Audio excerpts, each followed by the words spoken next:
IT नगरी हिंजवडी पार्कला water पार्कचं स्वरूप येतंय ते म्हणजे हिंजवडी मान परिसरात असलेले जे नैसर्गिक नाले आणि ओढे त्यांचे एकतर प्रवाह बदलण्यात आलेत किंवा ते पूर्णपणे बुजवले गेलेत। मी सध्या एका साईट वरती उभा आहे। समोरचा जो डोंगर दिसतोय त्या ठिकाणाहून एक नैसर्गिक नाला या परिसरामध्ये येतो। तो या ठिकाणी जो समोर पत्रा आहे त्या पत्र्याच्या खाली पूर्णपणे बुजवला गेलाय। इथून हा नाला बेकायदेशीररित्या वळवण्यात आलाय। नाल्याला मुख्य जो प्रवाह आहे तो प्रवाहच त्याचा बदलण्यात आल्यामुळे मोठ्या प्रमाणावरती या ठिकाणी पाणी साचले जातं। आता या जो नाला याच ठिकाणून वाहत होता आणि या ठिकाणी जे नाल्यावरती हे एवढ्या मोठ्या प्रमाणावरती बांधकाम करण्यात आल्याचे चित्र पाहायला मिळतंय।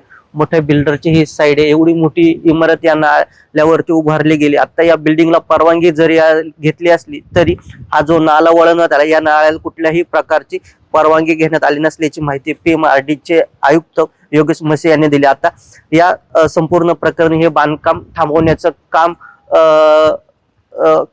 सुरू करण्यात आले। त्याचबरोबर या संबंधित बांधकामाला नोटीस सुद्धा बजावण्यात आली।